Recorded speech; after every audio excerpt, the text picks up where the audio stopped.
I thought that we would continue with the story, The Haunted Sawmill by Marie D. Henry, copyrighted 1996. We left off where, on part one, where the snow was falling and snowshoes were getting quite heavy for the boys, Vance and Dave.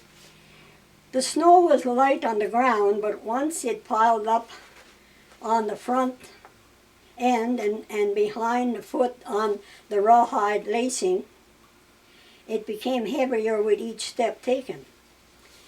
The bare paws did not have the wooden frame formed into a tail, but were, as their name implied, they were made round like the paws of a large bear.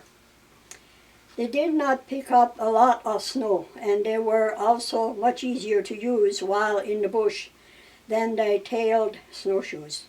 But it was too late now to worry about that. His worry was to make sure that they made the safety of the abandoned sawmill before darkness rushed by, the weather closed in on them. Vance kept glancing back over his shoulder to make sure that Dave was following. And when they rounded a sharp bend in the road and he saw the ghostly outline of the abandoned sawmill through the falling snow, relief replaced the feeling of uneasiness he would have felt under other circumstances. He hoped that they would have enough time to gather firewood to burn during the night. The old shack that stood a ways from the mill itself would offer shelter from the wind and heavy snow. If they had a fire, it would be even better. He had brought along food for lunch and was glad that they had not stopped to eat it. It would be fuel for their bodies to use to keep warm during the night. He stopped and waited for Dave, who had fallen behind again. He pointed as he spoke. If we can find some wood to burn, we can bed down in that shack. It will keep the wind and snow at bay.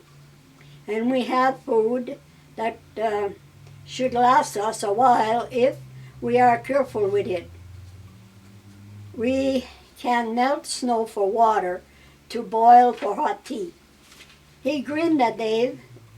It is as good as a hotel for the night, old boy. Dave did not respond to Vance's attempt at light-heartedness, but they stood side by side, studying the ghostly forms before them. Vance looked at his friend.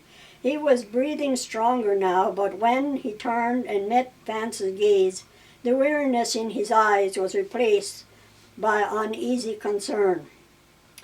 In short sentences, he voiced his worry.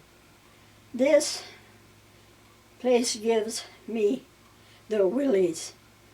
What if the story about the ghost with the horse's head is true? I don't think I want to spend the night here, Vance. His voice cracked with tension. Vance looked closely at him through the fast deepening darkness and thick falling snow. He too was not overly thrilled at the idea, but they had gotten themselves into this situation, and the abandoned mill was their only chance of getting back home alive.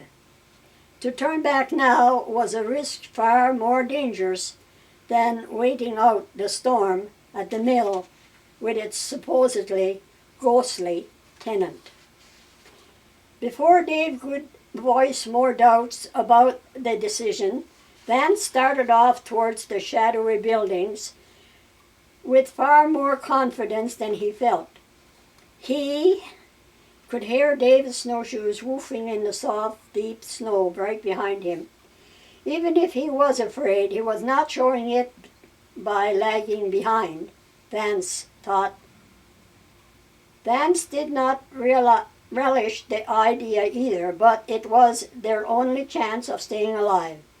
Ghosts or no ghosts, he was not going to pass up the shelter the building offered from the cold and snow, along with the warmth of the fire they would have for heat and to heat water for tea and food.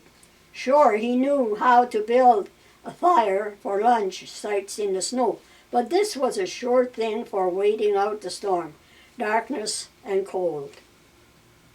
They reached the log shack and walked around to the south end, where the door hung from its top hinge.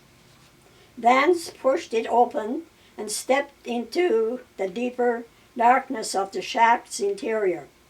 He stopped and looked back at Dave, who was only a dark shadow framed in the open doorway. Forcing more light-heartedness into his voice than he felt, he said, "Well, don't just stand there. Come on in." And as Dave struggled to get his snowshoes feet over the log threshold, Vance bowed from the waist as a bellboy would do in an expensive hotel. "Can I take your bags, sir?"